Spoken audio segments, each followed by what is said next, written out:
오늘 하나님의 말씀은 사무엘상 10장입니다. 사무엘상 10장 1절 말씀부터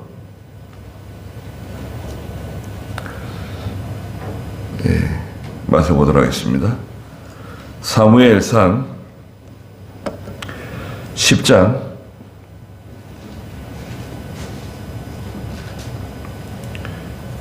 1절입니다. 사무엘이 기름병을 가져다가 그의 머리 위에 붓고 그에게 입맞추고 말했다. 여호와께서 당신에게 기름을 부어 그분의 유업의 주권자로 삼지 않으셨습니까? 당신이 오늘 나를 떠나가다가 베냐민 경계 셀사에 있는 라헬의 무덤 곁에서 두 사람을 만나게 될 것이니 그들은 당신이 찾으러 갔던 암나귀들을 발견했다는 것과 이제 당신 아버지가 암나귀에 대한 염려는 놓았으나 당신들을 염려하여 내 아들을 위해 내가 어떻게 해야 하나 라고 말한 것을 당신들에게 일러줄 것이요. 또 당신이 거기서 더 나아가 다볼의 상수리 나무에 이르면 베델의 하나님께 올라가는 세 사람을 만나게 될 것이니 한 사람은 염소 새끼 3마리를 끌고 가고 한 사람은 둥근 빵 3개를 가져가고 또 한 사람은 포도주 한 가죽 부대를 가지고 갈 것인데 그들이 당신에게 무난하고 빵 2개를 줄 것이니 당신은 그 손에서 건네받으시오. 그 후에 당신은 블레셋 사람의 수비대가 있는 하나님의 산에 이를 것이니 당신이 거기서 그 성읍으로 들어갈 때 비파와 작은 붓과 피리와 수금을 앞세우고 예언하며 그 산당으로부터 내려오는 선지자 무리를 만날 것인데 그때 여호와의 영이 당신에게 강하게 임하시어 당신이 그들과 함께 예언하며 변하여 딴 사람이 될 것이요. 이 표징들이 당신에게 나타나면 당신의 손이 찾아 할 수 있는 어떤 일이든지 당신을 위해 하시오. 하나님이 당신과 함께 하시기 때문이요. 네. 거기까지 보았습니다. 네. 네. 하나님께서 사울에게 주신 3가지 증거가 있습니다. 3가지 증거. 첫째는 이제 2절에 있는 베냐민 경계 셀사에 있는 라헬의 무덤 곁에서 두 사람을 만나게 될 것이다. 두 번째는 3절에 다볼의 상수리 나무에 이르게 되면 베델의 하나님께 올라가는 세 사람을 만나게 될 것이다. 세 번째는 5절에 그 후에 당신이 블레셋 사람들의 수비대가 있는 하나님의 산에 이르게 되면 당신이 거기서 그 성읍으로 들어가는 선지자 무리, 산당에서 내려오는 선지자 무리를 만나게 될 것이다. 이 표징들, 7절에 이 증거들, 이 표징들이 당신에게 이루어질 것이다. 그리고 나서 다시 나를 만나자. 네. 7일 뒤에 나를 만나게 될 거니까 그때까지 잘 참고 기다리시오. 네. 7일 뒤에 만납시다. 사무엘이 사울에게 앞으로 일어날 일들을 아주 구체적으로 첫 번째 사건, 두 번째 사건, 세 번째 사건을 미리 알려주었어요. 이것은 이제 뒤에도 7절에도 있는 것처럼 이 표징들, 어떤 증거들이 나타나는데 하나님께서는 과거에 이런 방법들을 사용하셨어요. 그래서 이제 하나님의 말씀을 확실히 믿고 순종할 수 있는 그런 어떤 근거, 하나님이 나를 정말 이스라엘의 주권자로, 왕으로 선택하신 것이 확실한 건가, 이거? 이게 정말 사실인가? 예, 거기에 대한 아주 정말 그 부정할 수 없는 너무나 확실한, 예, 순종할 수밖에 없는 그런 뚜렷한 증거가 나타나는 거예요.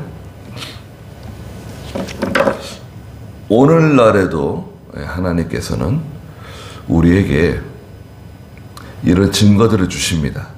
네. 이런 것들은 자기만 아는 거죠. 자기만 아는 그런 어떤 깨달은 진리, 또 하나님이 주시는 어떤 독특한, 특별한 그 자기만 알 수 있는 그 만나를 주신다 그랬죠. 계시록 2장 27절에 보면 순종하는 사람에게 주시는 특별한 은혜가 있어요.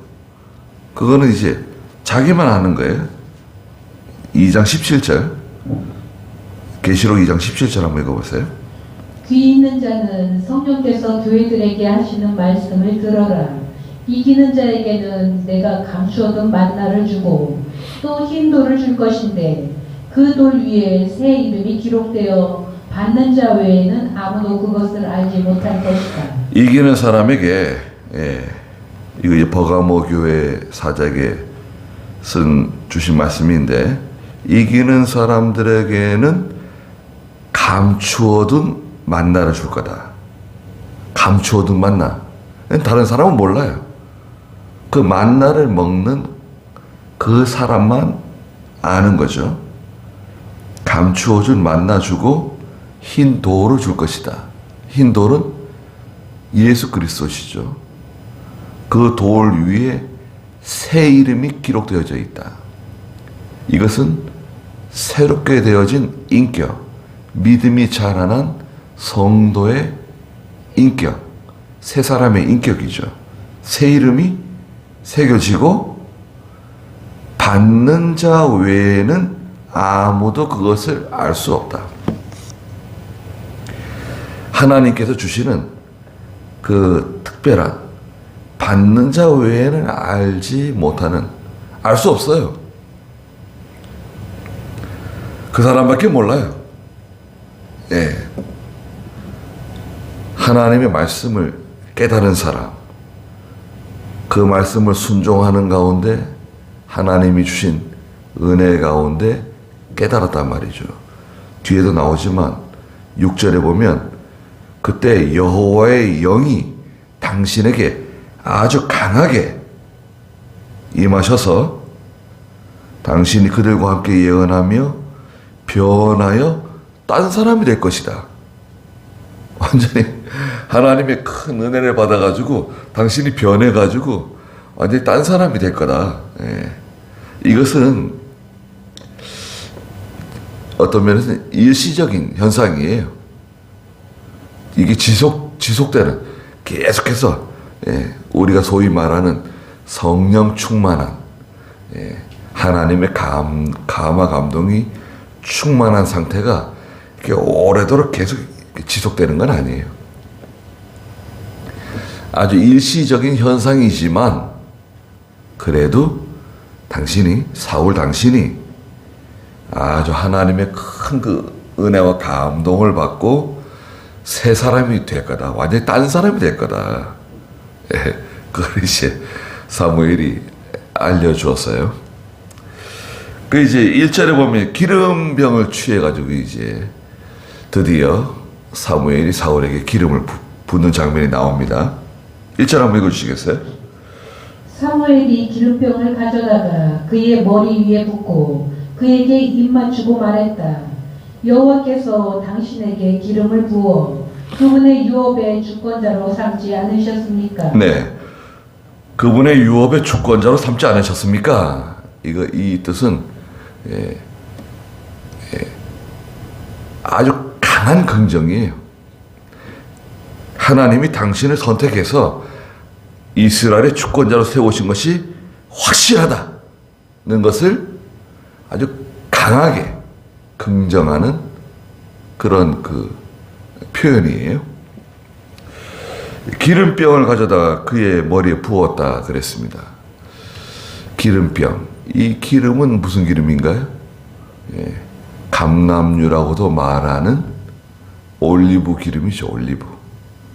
감람나무 열매를 이제 그 짜가지고 만든 그 기름. 올리브유이잖아요. 지금도 이제 우리가 이제 올리브유 지금은 참 우리나라가 잘 살게 돼가지고 어마어마한 그 올리브 기름을 우리가 쓰고 있죠. 그 뭐 올리브유 가지고 뭐 여러 가지 하잖아요. 올리브유 가지고 튀김 같은 건 안 되죠. 그렇죠. 올리브유는 너무 강한 열에다가 뭐 두부를 뭐 튀기거나 무슨 생선을 튀기는데 올리브유를 사용하지는 않죠. 올리브유는 그 강한 열에는 못 견디죠. 그래서 뭐 채소 같은 거, 야채 같은 거 이렇게 샐러드 같은데 올리브유를 집어넣는다든지 뭐 이렇게 야채 같은 데 많이 쓰죠. 올리브유. 올리브유도 종류가 많아요. 올리브유도 아주 고급 올리브유도 있고 뭐 종류가 상당히 많죠. 그 올리브유, 그 감람유라고도 말하죠. 그 기름이에요. 올리브유 기름을 사울의 머리에 부었는데요. 기름 붓는다. 기름을 부어서 세우는 직분들이 있죠. 성경에는 특별히 세 직분이 있습니다. 왕을 세울 때 기름을 붓고요. 선지자를 세울 때 기름을 머리에다 붓고 제사장을 세울 때 기름을 머리에다 붓죠. 그럼 기름을 붓는다는 것은 도대체 무슨 의미가 있는가? 대표적으로 두 가지 의미가 있어요. 기름을 붓는다고 하는 것은 어디에 속한다 하는 뜻이 있어요. 어디에 종속되는 거예요. 하나님께서 누구에게 기름을 부으신다는 것은 이 사람은 하나님께 속한 사람, 하나님의 종, 하나님의 것이 되었다. 이런 뜻이에요. 종속된다는 의미가 있습니다. 그리고 기름을 붓는다는 뜻은 두 번째는 누구에게 보호를 받는다. 너는 내가 보호해준다. 너는 내가 지켜준다. 내가 너와 함께 해준다. 이런 의미가 있어요. 사무엘하 2장에 가면 조금 다른 내용이지만 백성들이 다윗에게 기름을 부어요. 아니, 하나님이 다윗에게 기름을 붓는 게 아니라 백성들이 다윗에게 그 기름을 붓는 장면이 나와요. 사무엘하 2장 4절에 가면 그 백성들이 다윗에게 기름을 붓게 되면 그건 어떻게 되는 건가? 이것은 좀 특별한 내용인데 백성들과 다윗의 어떤 계약 관계가 만들어지는 거예요. 계약. 어떤 중요한 계약을 맺을 때 기름을 붓는 거예요. 서로. 계약 관계가 형성된다. 그 과거에 이집트에서는요, 결혼식에 기름을 부었어요. 결혼식 할 때 있잖아요. 서로 기름을 붓는 거예요.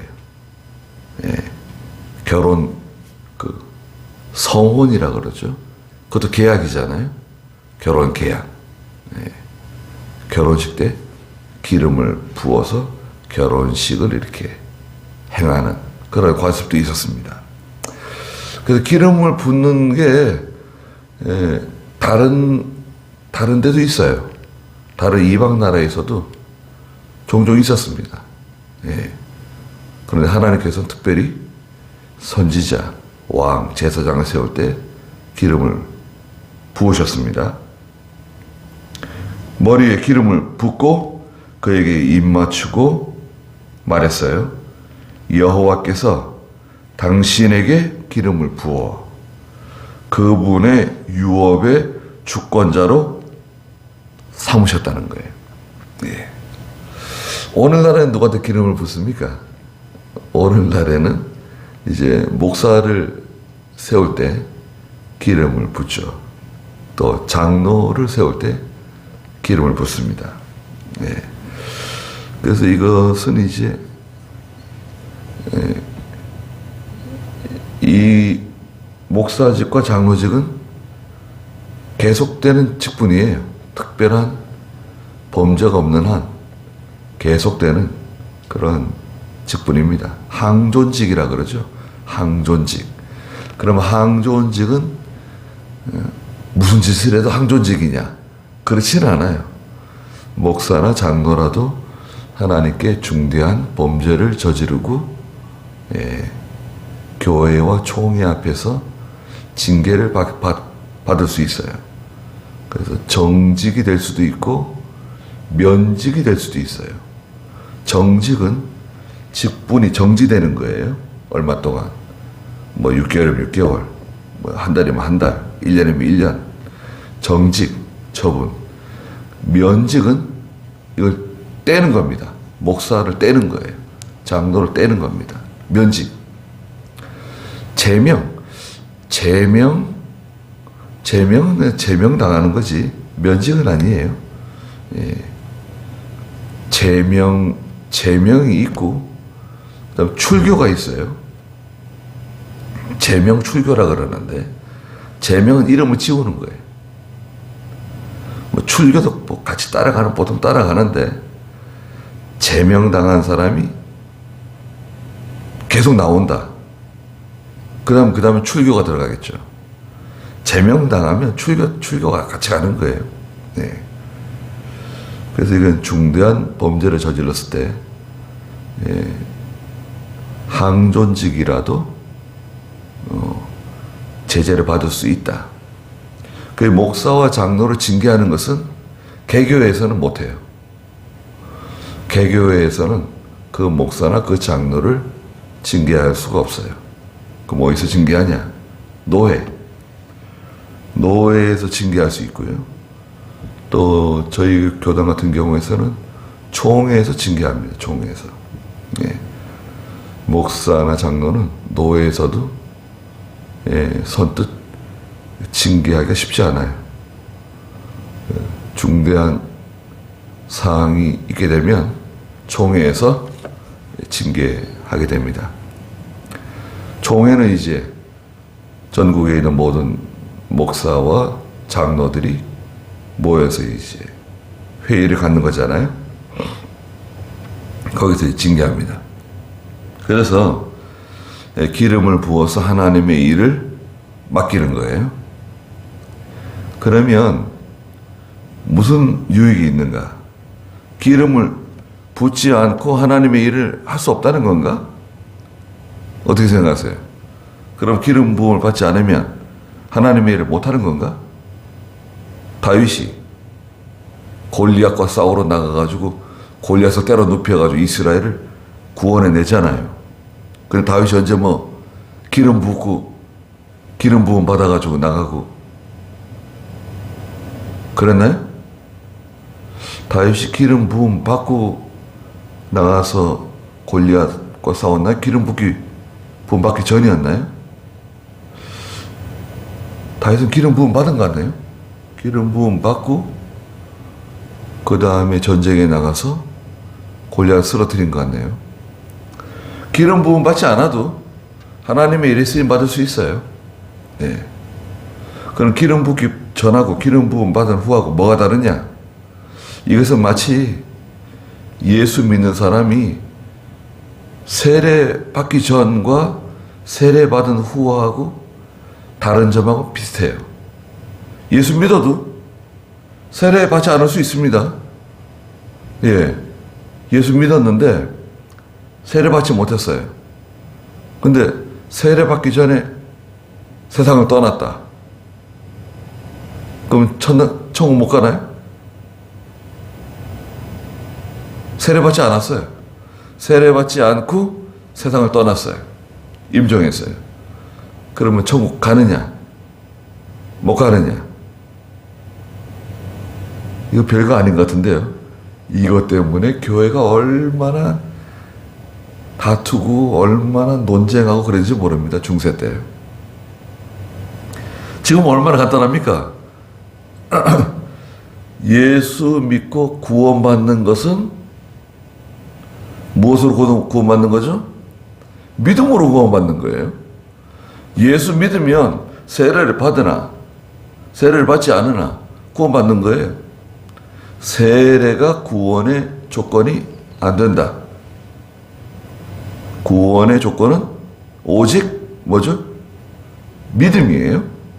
그런데 세례가 구원의 조건이다 주장하는 사람들이 있습니다. 누가 주장하죠? 천주교. 천주교는 세례가 구원의 조건이에요. 세례는 누가 주죠? 교회가 줘요. 신부가 줘요. 구원은 교회와 신부에게 달려있는 거예요. 구원은 누가 주느냐? 천주교에서는 교회가 줍니다. 신부가 주는 거예요. 그러니까 신부의 권세가 대단한 거죠. 하나님의 권세입니다. 그래서 신부를 아버지라 그러잖아요. 파파라 그러잖아요. 신부는 아버지입니다. 젊은 신부든 어린 신부든 하여튼간에 신부가 아버지가 되는 거예요. 신부 앞에 가가지고 죄를 고백하고, 예. 그래 누가 지금 죽어간다 병원에서 지금 이제 암 수술 받고 회복되지 못하고 이제 죽을 것 같다. 그럼 신부를 막 급하게 모시고 옵니다. 왜? 죽어가는 사람에게 영세를 베풀어줘요. 그 신부가 영세를 베풀어주면 어떻게 되는 겁니까? 이 사람은 지옥은 안 가요. 그럼 어디 가냐? 연옥 같은 데 가는 거죠. 천당은 아예 못 가고, 어떻게 이 사람이 천당 가냐? 지금 죽을 때 영세 받았는데, 그 연옥에 가는 거예요. 천당 밑에 있는 연옥에 간다. 그 연옥설이 만들어지는 거예요. 구원은 믿음으로 받는 겁니다. 그렇죠? 세례가 구원의 조건이 아닙니다. 세례는 예수 믿는 사람이라고 하는 어떤 인정식이에요. 인정식. 교회에서 세례 받는 것은 인정식이다. 그러나 세례 받으면 어떤 유익이 있죠? 교회의 정식 회원이 되고 또 교회의 중요한 일을 처리하는데 거기에 동참할 수가 있죠. 투표할 수도 있고 또 발언할 수도 있고, 세례 받게 되면 성도로서의 그런 권리가 생기죠. 예. 기름 부는 것도 마찬가지예요. 기름을 부음 받게 되면 하나님께 말하는 인정받는 거예요. 인정받게 되고 또 하나님께 쓰임 받게 되고 또 직분에 대한 은혜를 주세요. 직분을 맡기 전, 직분을 맡은 후 뭐가 다르냐? 직분을 맡게 되면 하나님께서 그 직분에 필요한 은혜도 주신다. 예. 그리고 우리는 직은이라 직은. 그래서 기름 부음을 받게 되면 하나님께서 부족하지만 필요한 그 직분에 필요한 은혜도 동시에 주시는 거예요. 그 직분 받지 않는 것보다 직분 받는 게 좋죠. 예. 근데 이제 직분을 받기 전에 이 믿음이 자라나야 되고 그만한 일을 감당할 만한 실력이 만들어져 있으면 더 좋겠죠. 예. 그래서 실력 있는, 믿음에 실력이 있는 성도가 돼야 됩니다.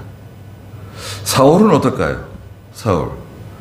기름 부음을 받았는데 지금 이제 사울은 그만한 믿음과 그만한 실력이 있는 사람인가? 우리가 알다시피 사울은 인격적으로 훌륭한 사람이에요.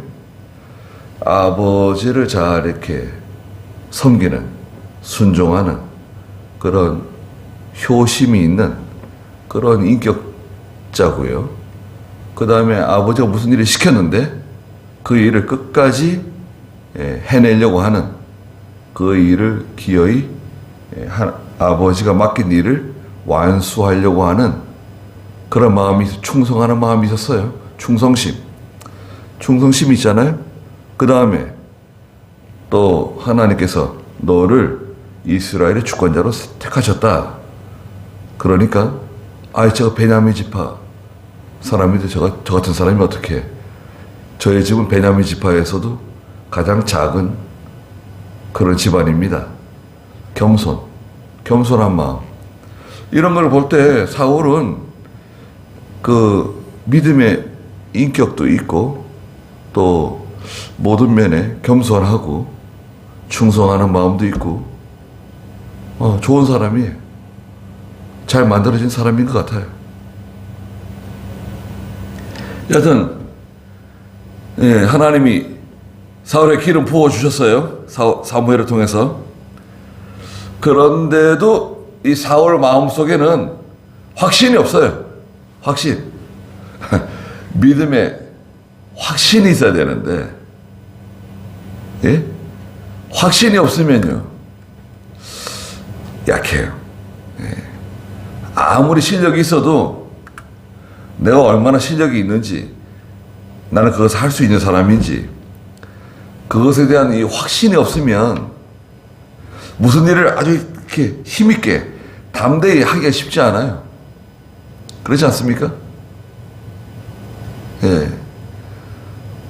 한 번도 해본 적이 없는데, 한 번도 가본 적이 없는데, 그 일을 하려고 하면 주저하는 마음도 생기고 두려운 마음도 생기고 이거 잘 될까 이거 잘 안 되면 어떻게 하나 이거 다 내가 책임져야 되는 거 아니냐, 잘 안 되면 사람들은 나한테 뭐라 그럴까, 누가 나한테 뭐라 그럴까,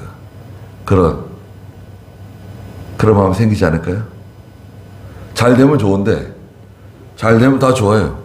근데 잘 안 될 수도 있잖아요. 세상 일이라는 게. 잘 안 되면 어떻게 하냐. 실패하면 어떻게 하냐. 그런 불안한 마음. 그런데 확신이 있다. 틀림없이 잘 된다 이거는. 이건 하나님 도와주신다. 나를 택한 것이 틀림없다. 그렇다고 하면 참 좋죠. 확신이 생긴다는 건 참 쉬운 게 아니에요. 믿음과 큰 확신을 가져라. 또 사도 바울도 데살로니가전서 1장 5절에 보면 내가 말로만 전하는 게 아니라 성령과 능력과 큰 확신으로 이 복음을 전한다. 그렇게 말했죠. 성령으로 전하고 능력으로 전하지만 또 확신이 있어야 돼요. 하나님이 나를 이방인의 사도로 선택하셨다. 나를 하나님의 일꾼으로 선택하셨다. 확신. 그 확신이 만들어지게 하기 위해서 하나님께서 이 세 가지 증거를 주신 거예요. 첫 번째 증거 2절 한번 읽어보시겠어요? 당신이 오늘 나를 떠나가다가 베냐민 경계 셀사에 있는 라헬의 무덤 곁에서 두 사람을 만나게 될 것이니 그들은 당신이 찾으러 갔던 암나귀들을 발견했다는 것과 이제 당신 아버지가 암나귀에 대한 염려는 놓았으나 당신들을 염려하여 내 아들을 위해 내가 어떻게 해야 하나라고 말한 것을 당신들에게 일러줄 것이오. 네. 자, 첫 번째 증거가 뭐냐?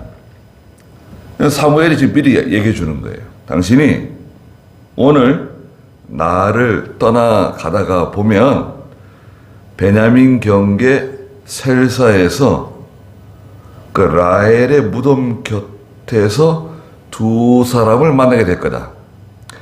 오늘날의 그 라헬의 무덤이 어디에 있었는지 정확하게 알 수는 없어요. 여튼간에 베냐민 경계 셀사 그 라헬의 무덤 곁에서 어떤 두 사람을 만나게 될 거다. 누군지는 몰라요. 어떤 두 사람이에요. 그들이 사울 당신에게 당신이 찾으러 갔던 암나귀들을 찾았다는 거. 아이, 암나귀를 이미 찾았다. 아, 어디 있었냐고, 지금까지. 도대체 어디 있었냐? 아이, 당신이 찾던 암나귀는 이미 찾았다. 그 두 번째, 당신 아버지가 암나귀 걱정은 이미 이제 해결했는데 당신 때문에 걱정하고 있다. 아니, 우리 아들이 도대체 내 아들을 위해 내가 어떻게 하면 좋을까? 이 아들이 어디 갔는가? 당신 때문에 지금 걱정이 대단하시다. 당신 때문에 잠도 못 주무시고 계신다. 뭐 식사도 제대로 못하고 계신다. 아주 대단히 염려하고 계신다는 것을 알려줄 거다. 미리 알려주는 거예요. 이게 첫 번째 증거다. 그래서 이제 그 일이 다 이루어졌나요? 9절 한번 읽어보세요.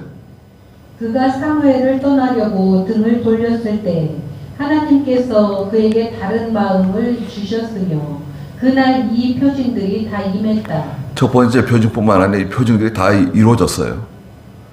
두 번째 표징이 뭐냐?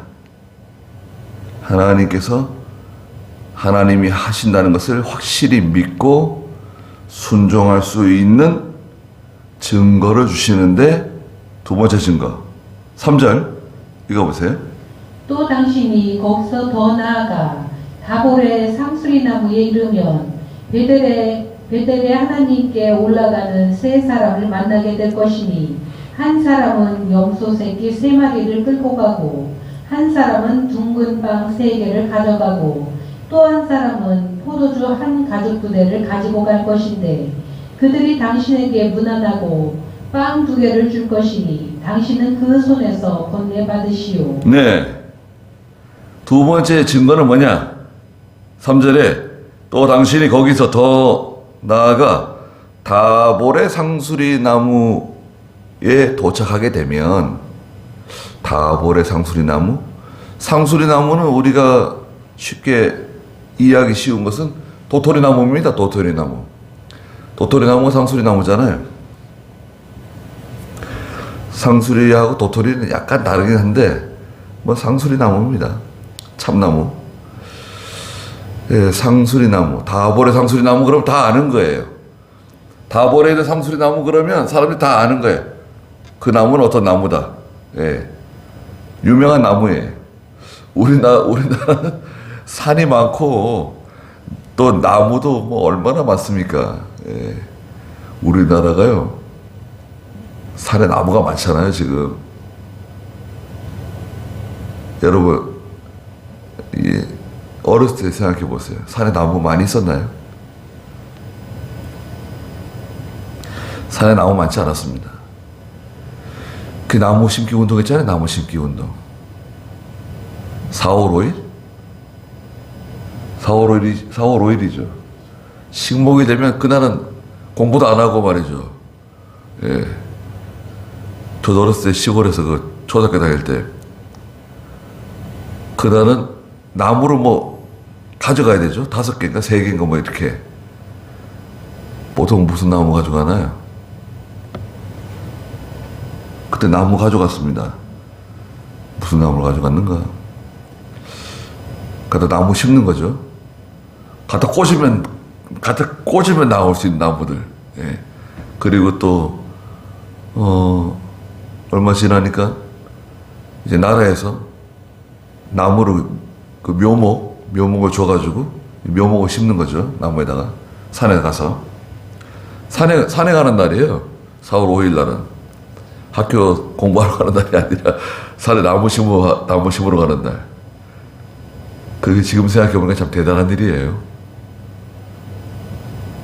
전국적으로 다 나무를 심는 거 아니에요? 예. 초등학교, 중학교, 고등학교, 뭐, 공무원들 다 그냥 온 국민이 다 나무 심는 날이에요. 그걸 매년 했다고, 매년. 대단한 겁니다. 박정희 대통령이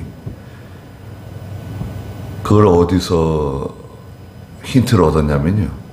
독일에 가가지고 배운 거예요, 독일.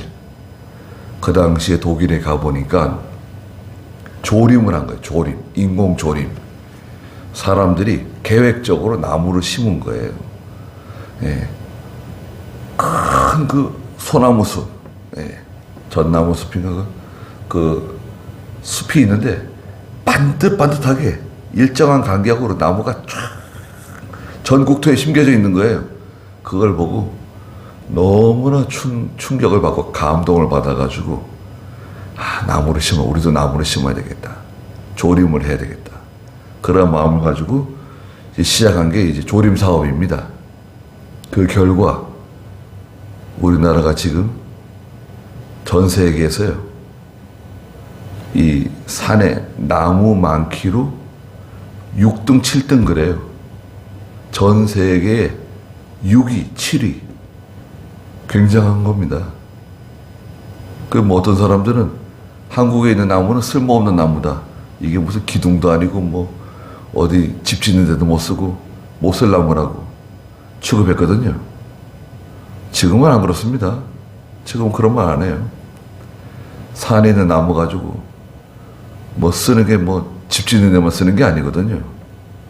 다 쓸모가 있는 거예요. 근데 어떤 사람은 그렇게 갖고 오는 숲을 다 잘라내고 뭐 태양 그거 전지판 만든다고 얼마나 많은 나무들을 베어내고 난리잖아요, 지금요. 난립니다. 나무가 자라는데 한 3, 40년 걸리는데 보통 3, 40년. 저도 그 산에 나무가 하나 있는데요. 긴 마당이 이렇게 있거든요. 거기에 나무가 하나 있습니다, 곁에.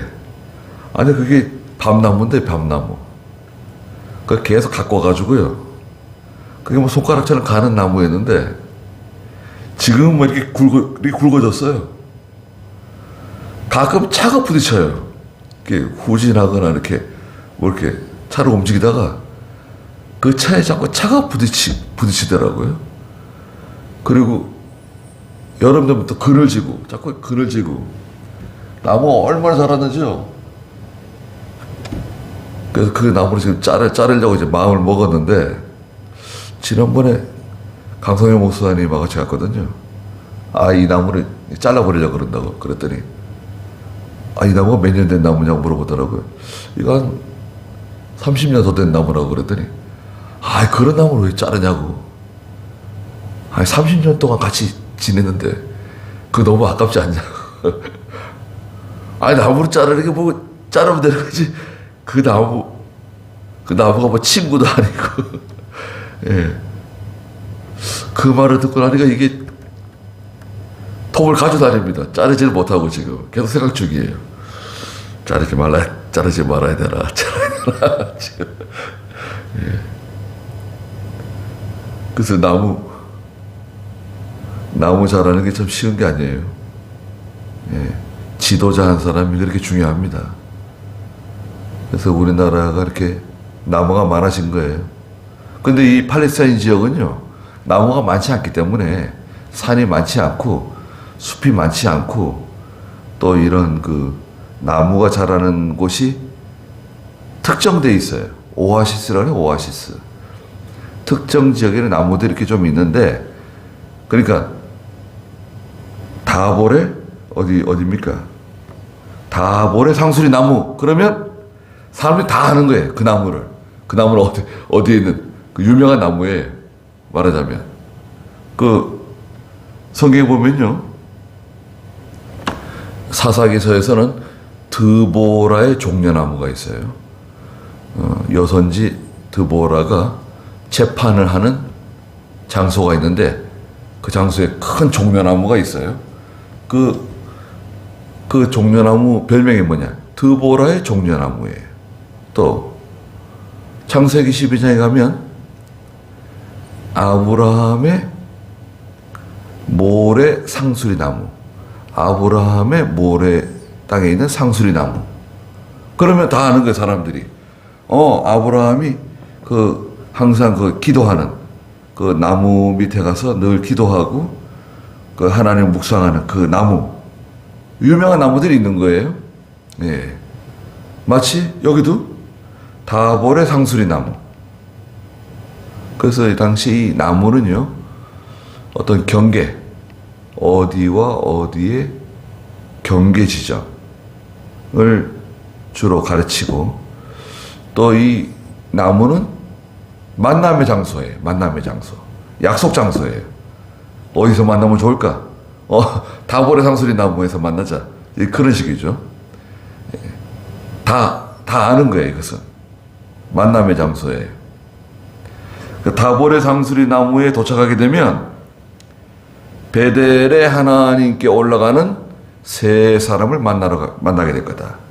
베델의 하나님은, 하나님께 이 사람은 뭐하러 가는 사람들인가? 제사 지내러 가는, 제사 지내러 가는 사람들은 제사에 필요한 그 재료들을 가지고 가잖아요. 그 사람들이, 한 사람은 염소 새끼 3마리를 끌고 가고, 한 사람은 둥근 빵 3개를 가져가고, 마지막 한 사람은 포도주 한 가죽 부대를 가지고 가는 것을 발견하게 될 거다. 얼마나 구체적입니까? 3사람인데, 한 사람은 염소 새끼 3마리, 또 한 사람은 둥근 빵 3개, 마지막 한 사람은 포도주 한 가죽 부대를 가지고 갈 거다. 굉장히 구체적이죠? 그리고 그 사람들이 당신한테 문안 인사를 할 거다. 당신에게 인사를 하고 거기서 둥근 빵 2개를 사고 당신에게 줄 거다. 그러면 당신은 그 빵을 받아라. 이게 무슨 말이에요? 여러분, 아니 이거는 하나님께 제사를 지내기 위해서 가져가는 물건들이에요. 이 물건들을 취할 수 있는 사람은 누구냐? 이 물건들을 말하자면 먹을 수 있는 사람은 누굽니까? 제사장이에요. 제사장. 이것을 먹을 수 있는 사람은 제사장밖에 없어요. 거기 9장 23절에서도 사무엘이 요리사에게 내가 보관하라고 했던 그 고기 가져와라 그랬잖아요. 그건 누가 먹을 수 있는 거죠? 그건 제사장만 먹을 수 있는 넓적다리와 넓적다리에 붙어있는 그 살, 내가 보관하라 그랬지? 그 가져와라. 이분 앞에 갖다 놔라. 그 사울이 그 제사장이 먹을 수 있는 사무엘에게 특별히 배당된 그 고기의 넓적다리 부분, 그것을 먹게 되었잖아요. 이것도 마찬가지예요. 아니, 제사장만 먹을 수 있는 음식을 나한테 준다니. 줄 때 거절하지 말고 받으라는 거예요. 지금 사무엘이 말해주는 게 그거예요. 세 사람 만나게 되면 그 주는 것을 거절하지 말고 받아라. 그걸 알려주는 거예요. 받으라는 거예요.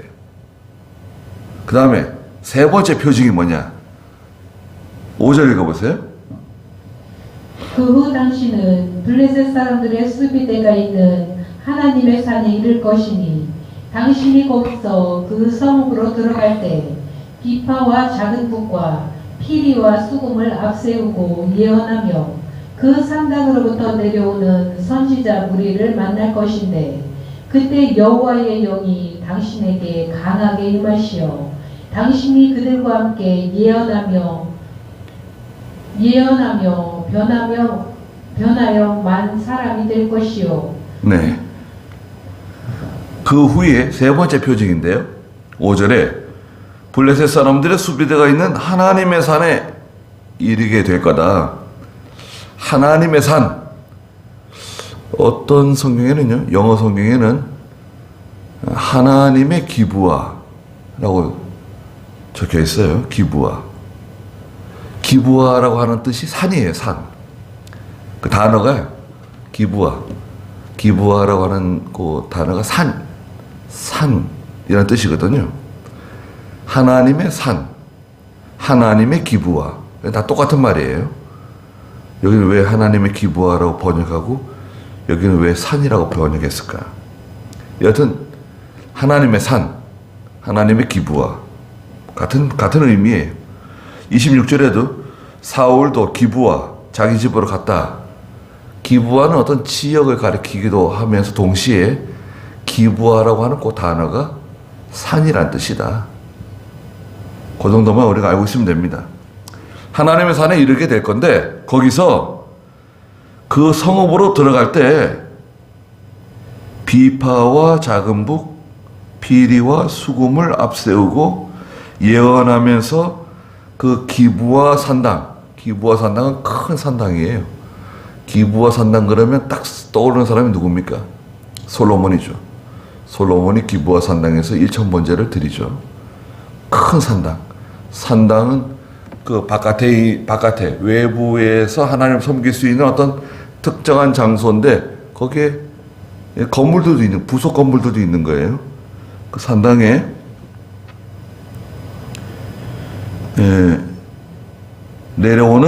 산당으로부터 내려오는 선지자의 무리를 만나게 될 것인데 그때 여호와의 영이 당신에게 강하게 임하시어 당신이 그들과 함께 예언하며 변해서 완전히 딴 사람이 될 거다. 하나님의 성령이 강하게 임해가지고 변해서 딴 사람 된다. 그러면 사울이 뭐 다른 사람으로 변한다는 건가요? 당시에 다른 사람으로 변한다. 그건 아니죠. 예, 하나님의 큰 감동을 받아가지고 그 인격이 변하고죠. 그 사람의 인격도 변하고 그 다음에 성질도 변하고 뭔가 변하는 거예요. 우리도 예수 믿고 하나님을 섬기다 보면 자기도 모르게 변합니다. 나는 잘 모르지만 다른 사람들은 알아요. 사람이 달라졌다. 변했다. 뭔가 모르게 좀 다른 사람이 됐다. 변해요. 또 은혜를 충만하게 받으면 사람이 변합니다. 안 변할 수가 없어요. 예. 여러분 생각해 보세요. 내가 하나님의 은혜를 충만하게 받았을 때 나는 어떤 사람이었는가? 기쁘죠? 하나님의 은혜를 받으면 기쁘고, 예, 만족하게 되고, 예, 즐겁고, 뭐 좀 힘든 일이 생겨도 그렇게 걱정하지 않고, 또 기도하고, 예배당 나오는 것이 즐겁고, 기도하는 게 즐겁고, 성경 읽는 게 즐겁고, 하나님의 교회 가서 봉사하는 게 즐겁고, 그런 은혜 받은 사람의 특징이 있잖아요. 그게 뭐 약 주듯이 너 이 약 먹으면은 감사가 나온다. 너 이 약 먹으면은 찬송이 절로 나온다. 약 먹어도 되는 건가요? 그런 건 아닙니다. 하나님의 은혜가 이렇게 성령의 감화 감동, 우리가 보통 은혜 받는다 그러잖아요. 성령 충만이라고 하는 말이 있잖아요. 성령 충만이라고 하는 말은 어려운 말입니다, 사실은. 왜 어려운 말이냐면 성령 충만이라고 하는 것은 성령의 감화, 감동, 인도와 주장을 100% 받는 상태를 말해요. 100%. 여러분, 내가 이 죄가 많은 이 육체를 가지고 있는 내가 하나님의 성령의 충만함을 받아가지고 하나님의 감화, 감동, 인도, 주장을 완전히 100% 받는 상태. 그게 충만한 상태예요. 가능하냐? 거의 불가능해요. 왜 불가능하냐? 우리 죄가 너무 많기 때문에요. 죄가 너무 많고, 예. 뭐 눈 깜짝할 사이에 뭐 마귀의 시험 들고 마귀의 그냥 유혹에 빠지고 욕심이 들어오고 그렇기 때문에 충만한 상태가 올 수는 있는데 서두에도 말씀드린 것처럼 이게 지속되는 시간이 길지를 못해요. 오래 못 가요. 그래도 성령 충만히 경험을 하게 되면 사람 바뀝니다. 많이 바뀌어요. 네.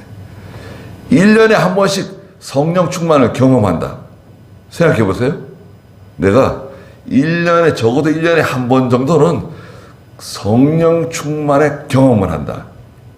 그 사람은요, 성령 충만을 경험하려면 완전히 성령의 감화, 감동, 인도와 주장을 100% 받는 상태이기 때문에요. 완전히 하나님의 일에 전심전력 충성하고 온 마음과 정성과 힘과 목숨을 다 바쳐서 거기에 몰입이 된 사람이에요. 그럴 때 성령 충만을 경험하는데 그것이 상당히 짧다는 거죠. 예. 단회적이고 여러분 단회적이면서 지속성이 오래가지 못해요. 그래도 한번 경험하면 그죠. 1년에 한 번씩만 대단한 겁니다. 그럼 10년이면 10번? 20년이면 20번? 와, 그거는 뭐 성령 충만 한번 경험하면요 사람 바뀌는 거예요. 언제 경험하냐? 하나님 모세를 찾아왔을 때 모세야 내가 너를 이스라엘 지도자 세워서 너를 통해서 이스라엘에서 구원해낼 거다. 그 성령 충만한 상태입니다. 엘리야에게 하나님 나타나서 엘리야에게 명령하시고 이사야에게 나타나서 이사야 6장에 명령하시고 그런 상태가 말하자면 예레미야에게 말씀하실 때 그런 상태가 성령 충만한 상태예요. 근데 항상 하나님의 음성을 듣고 하나님 계시를 받고 그러기가 쉽지 않아요. 그건 거의 불가능해요. 네. 그래도 우리가 하나님의 보통 은혜만 받아도요. 우리 예배당에 와가지고 주일날 말씀 들을 때 하나님의 그 이슬처럼 내리는 하나님의 은혜만 받아도 얼마나 우리가 기쁘고 말이죠. 예. 얼마나 마음이 편안해지고 얼마나 좋습니까? 사실 다 해결되는 겁니다. 예. 하나님이 우리의 마음을 편안하게 해주신다. 제가 전에 말씀드린 것처럼 그건 단순히 마음만 편안하게 해주시는 게 아니라 모든 문제를 해결해 주신다는 의미가 있다 그랬죠. 해결해 주시는 거예요. 사울이 여기 블레셋 수비대가 있는 하나님의 산에 기브아 땅에 이르렀을 때 산당에서 내려오는 선지자의 무리를 만남과 동시에 하나님의 큰 그 성령의 감화 감동을 받고 완전히 변해서 딴 사람이 되는 거예요. 자기도 모르는 거죠. 내가 왜 이러는가. 완전히 변해가지고 딴 사람이 됐어요. 예. 그럴 때 사울이 뭘 느꼈을까요? 사무엘 선지자가 자기에게 말해준 이 세 가지 표징이 확실하게 이루어졌다는 거죠. 예. 하나님의 말씀을 순종할 때 하나님께서 확실한 그런 은혜, 확실한 그 증표, 믿음의 어떤 확신을 주는 거예요. 봐라, 하나님이 나와 함께 하시는구나, 나를 도와주시는구나 깨닫게 되는 거죠. 거기까지 하겠습니다. 기도하겠습니다. 거룩하신 하나님, 하나님께서 사무엘을 통해서 사울에게 기름을 부어주시고 또 사울을 선택했다는 하나님의 말씀과 동시에 확실한 증거를 사울에게 보여주셨습니다. 이 세 가지 증거는 하나님의 말씀을 순종할 때 주시는 증거라고 말씀하셨습니다. 오늘날 저희들도 이 죄악된 세상 가운데서 하나님 말씀 순종해 나가는 가운데 하나님께서 저희 가운데 큰 은혜와 확신을 주시고 깨달음을 주시고 또 깨달은 진리 만들어지게 해주셔서 저희 영이 자라나며 자기의 구원을 잘 이루어 나갈 수 있는 저희가 다 될 수 있도록 도와주시옵소서. 돌아가는 길도 함께 해주시고 예수님의 이름으로 기도드리옵나이다. 아멘.